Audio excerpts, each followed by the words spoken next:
इस हफ्ते जिन लेवल्स का ध्यान रखना है निफ्टी में, वो लेवल्स कौन से रहेंगे? मतलब जिसके ऊपर ट्रेंड पॉजिटिव रहेगा, जिसके ऊपर ट्रेंड निगेटिव रहेगा? देखिए, ब्रॉड रेंज 17,850 टू 17,200, ये ही हमारा ब्रॉड रेंज है।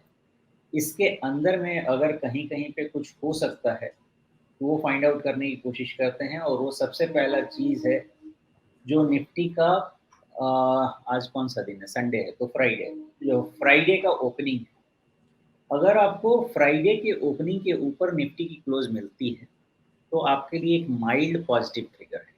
माइल्ड पॉजिटिव ट्रिगर, पहली चीज़ ये देखिए, तो आपका ये पहला मार्कर है। दूसरा मार्कर है, फ्राइडे के लो के नीचे क्लोज मिलती है तो ये जो फॉल है, जो करेक्शन है और स्टीपन होगी। ये दो चीज़ों का आपको ध्यान रखना है। फ्राइडे का ओपनिंग के डेटा के ऊपर का क्लोज, थोड़ी स्ट्रेंथ बढ़ेगी। फ्राइडे के लो के डेटा के नीचे का क्लोज, वीकनेस और बढ़ेगी मेरे हिसाब से।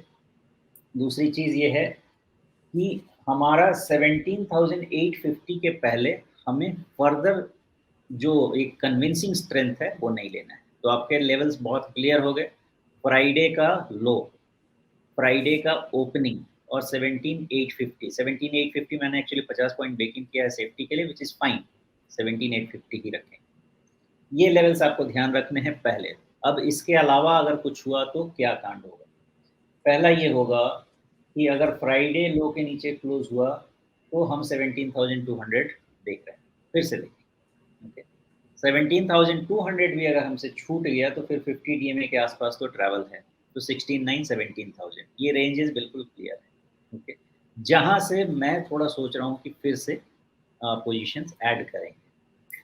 अब 17,850 के ऊपर क्लोज मिला तो फिर हमारे पास 18,200 से 300 के रेंज के पहले का कोई सोचना समझना तो बनता है।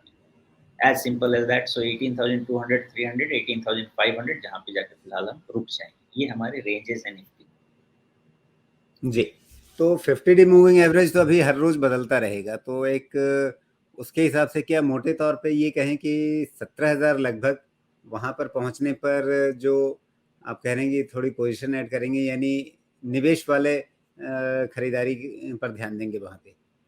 नहीं, 50 डीए में तो आप अच्छी तरह से जानते हैं मैं पोजीशन बनाने के लिए तो यूज़ करता नहीं, सिर्फ ट्रेंड पढ़ने के लिए करता हूँ।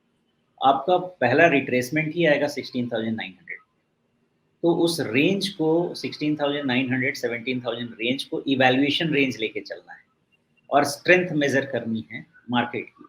इसलिए वहां पे स्ट्रेंथ मेजर करनी होगी। देखिए, वो कह रहा है कि रोटेशन हो रहा है सेक्टर का, एकदम सब मतलब सेक्टर विद इन इन्वेस्टमेंट वाला सेक्टर पैसा वहां भी नहीं लगाना है?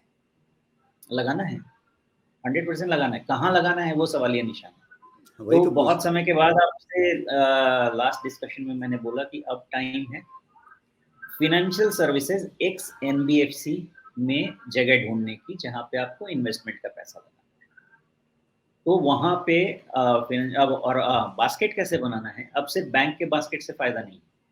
बैंक का जब तक सिर्फ बास्केट प्राइवेट बैंक का बनाना था समझाया, उसमें पीएसयू ऐड करना था वो भी समझाया। अब जो आपको अगर बीएफएसआई के बास्केट से फायदा करना है तो आपको private bank, public sector bank और फाइनेंशियल सर्विसेज एक्स एनबीएफसी, इनको मिला के बास्केट बनाना पड़ेगा सेलेक्ट कंपनीज के साथ, और फिर आपको ऑप्टिमम रिजल्ट मिलेगा। यही मैं आज रिपोर्ट में लिखने वाला हूँ।